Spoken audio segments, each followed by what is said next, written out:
ಮಾನಸಿಕವಾಸ್ತೆ ತರುವಂಥ ಕಾಯಿಲೆ ಇದೆ. ಅದ್ರ ಬಗ್ಗೆ ಇನ್ನೂ ಒಂದು 2-3 ತಿಂಗಳು ಕಳೀಬೇಕು ಅದರಲ್ಲಿ. ಅದು ಒಟ್ಟು ಮನುಷ್ಯ ಎಚ್ಚರವಾಗಿದ್ದು ಆರೋಗ್ಯ ಕಾಪಾಡ್ಕೊಂಡು ಸ್ವಚ್ಛತೆಯನ್ನು ಕಾಪಾಡ್ಕೋಬೇಕು. ಮನುಷ್ಯ ನೈರ್ಮಲ್ಯವನ್ನು ಕಾಪಾಡ್ಕೋಬೇಕು. ಅದು ಭಾಳ ಮುಖ್ಯವಾದ್ದು. ನಾವೇನು ಹೇಳಕ್ಕೆ ಹೋಗೋದ್ರ ಬಗ್ಗೆ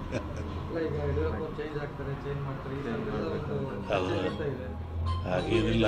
ಮೊನ್ನೆ ಗ್ರಹಣಗಳು ಎಲ್ಲ ಬಂತಲ್ಲ, ಇದು ಭಾರತ ಕಂಡ ಜಗತ್ತಿನಾದ್ಯಂತ ಇದರ ಭವಿಷ್ಯ ಅಂದರೆ ರಾಜಕೀಯ ವಿಪ್ಲವ ಅಂತದೆ. ಅಮೇರಿಕಾದಲ್ಲಾಯಿತು, ಮತ್ತು ಎಲ್ಲ ಕಡೆ ಆಗ್ತಾ ಇದೆ. ರಾಜಕೀಯ ವರ್ಗದ ಬಗ್ಗೆ ವಿಪ್ಲವ ಅಂತ ಹೇಳ್ತಾರೆ.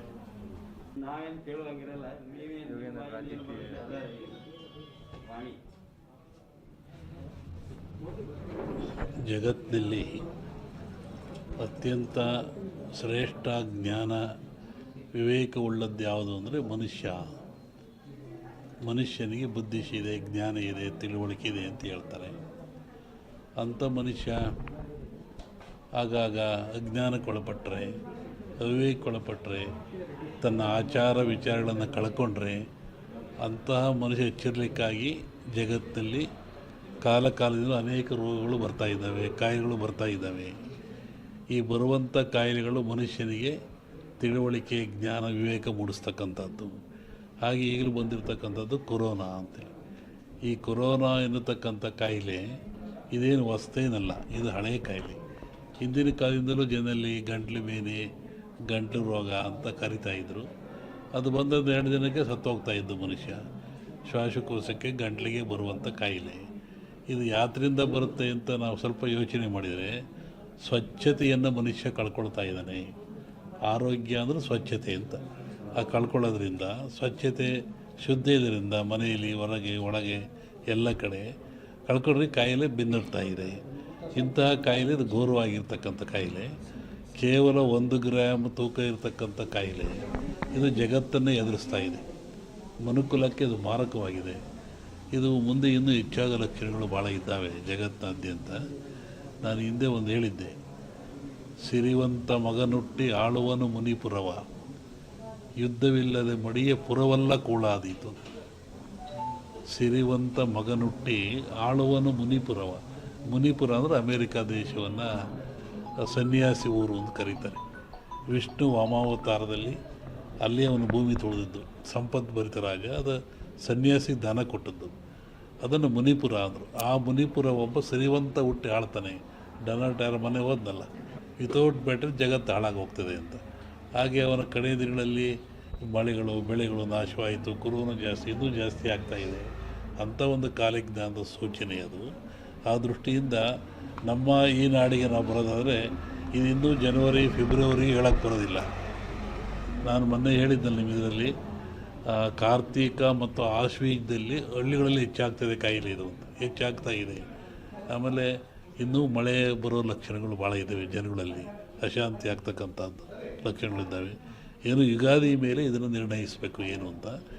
ನೆಕ್ಸ್ಟು ಇನ್ನೊಂದು ಸೆಕೆಂಡ್ ಟೈಪ್ ಇದೇ ಟರ್ನ್ ಆಗ್ತಾಯಿದೆ. ಟರ್ನ್ ಅಂದರೆ ಕಾಯಿಲೆ ವಾಯು ಬಗ್ಗೆ ಬರುವಂಥದ್ದು. ಈ ಕೊರೋನಾ ವಾಯುವಿಂದ ಬರೋದಲ್ಲ, ವಾಯು ಮಾಧ್ಯಮ ಅಲ್ಲ ಇದಕ್ಕೆ.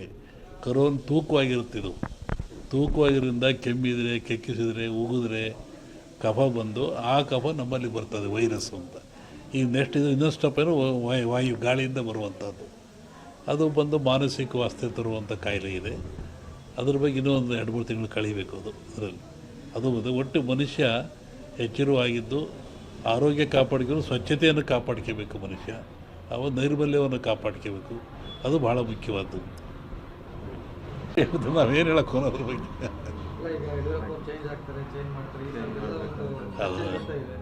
ಹಾಗೇನಿಲ್ಲ. ಮೊನ್ನೆ ಗ್ರಹಣಗಳು ಎಲ್ಲ ಬಂತಲ್ಲ, ಇದು ಭಾರತ ಕಂಡ ಜಗತ್ತಿನಾದ್ಯಂತ ಇದರ ಭವಿಷ್ಯ ಅಂದರೆ ರಾಜಕೀಯ ವಿಪ್ಲವ ಅಂತದೆ. ಅಮೇರಿಕಾದಲ್ಲಾಯಿತು, ಮತ್ತು ಎಲ್ಲ ಕಡೆ ಆಗ್ತಾ ಇದೆಯಲ್ಲ.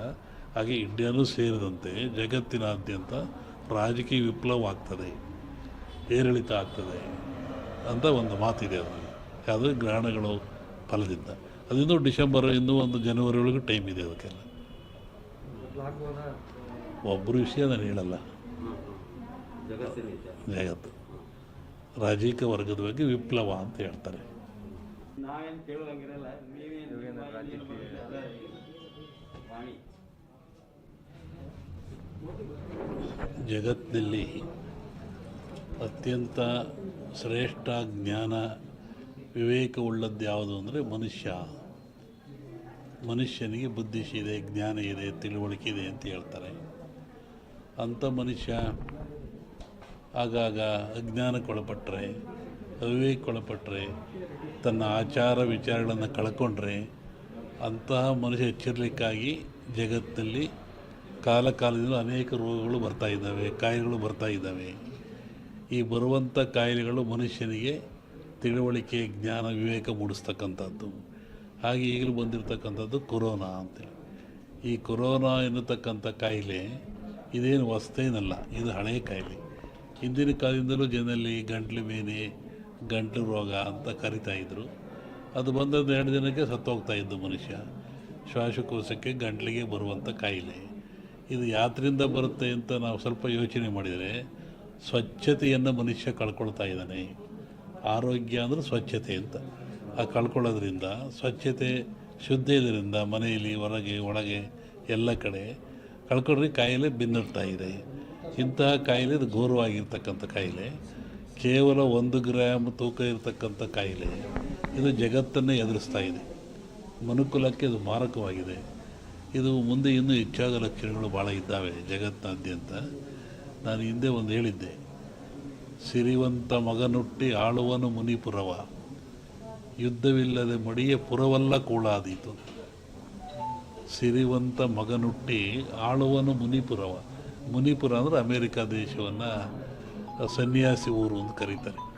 ವಿಷ್ಣು ವಾಮಾವತಾರದಲ್ಲಿ ಅಲ್ಲಿ ಅವನು ಭೂಮಿ ತೊಳೆದಿದ್ದು, ಸಂಪದ್ಭರಿತ ರಾಜ. ಅದು ಸನ್ಯಾಸಿಗೆ ದಾನ ಕೊಟ್ಟದ್ದು, ಅದನ್ನು ಮುನಿಪುರ ಅಂದರು. ಆ ಮುನಿಪುರ ಒಬ್ಬ ಸಿರಿವಂತ ಹುಟ್ಟಿ ಆಳ್ತಾನೆ. ಡೊನಾಲ್ಡ್ ಯಾರ ಮನೆ ಹೋದ, ಅವರು ಅಡವಿಯಲ್ಲಿದ್ದು ಕುರಿಗಳನ್ನು ಸಾಯ್ಕೊಂಡು, ಕುರಿಯ ಇಕ್ಕೆಯಲ್ಲಿ ಲಿಂಗವನ್ನು ಕಂಡು ದೈವಾರಾಧನೆ ಮಾಡಿಕೊಂಡು ಬಂದಂಥ ಒಂದು ಸಮಾಜ. ಪ್ರಕೃತಿಯ ಮೇಲೆ, ಗಾಳಿಯ ಮೇಲೆ, ಭೂಮಿಯ ಮೇಲೆ ಅವರು ಅಡವಿಯಲ್ಲಿದ್ದ ಕಂಡದ್ದು, ತಿಳಿದದ್ದು, ನೋಡಿದ್ದು, ಅನುಭವಿಸಿದ್ದನ್ನು ಹೇಳ್ತಾ ಬಂದಿದ್ದಾರೆ. ಅದು ಕುರುವಿನ ರಟ್ಟು, ಕೆಲವು ಕಡೆ ಕುರುಬು ರಟ್ಟು ಅಂತಾರೆ. ಅದು ಕುರುಹಿನ ರಟ್ಟು, ಮುಂದೆ ಏನೋ ಕುರು ಅಂತ ರಟ್ಟು ಅಂತಕ್ಕಂಥದ್ದು. ಹಾಲು ಕೆಟ್ಟರು ಹಾಲು ಮತ್ತು ಸಮಾಜ ಕೆಡಲ್ಲ ಅಂತಾರೆ. ಹಕ್ಕ ಬುಕ್ಕರು ವಿಜಯ ಸಾಮ್ರಾಜ್ಯವನ್ನು ಕಟ್ಟಿದರು. ಇದು ಹೇಳೋ ಉದ್ದೇಶ ಏನು ಅಂತಂದರೆ, ಇವತ್ತು ಆಲಮತ್ ಸಮಾಜದವ್ರ ಕೈಲಿ ರಾಜ್ಯದ ಅಧಿಕಾರ ಇದೆ. ಬಿಡಿಸಿಕೊಳ್ಳೋದು ಅಷ್ಟು ಸುಲಭ ಅಲ್ಲ.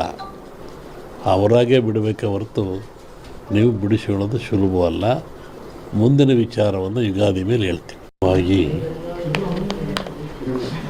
ಒಂದು ಭವಿಷ್ಯದ ಚಿಂತನೆ ಏನು ಅಂದರೆ, ನಮ್ಮಲ್ಲಿ 2 ಭಾಗ ಮಾಡ್ತಾರೆ. ಒಂದು ಸಂಕ್ರಾಂತಿಯ ಭವಿಷ್ಯ,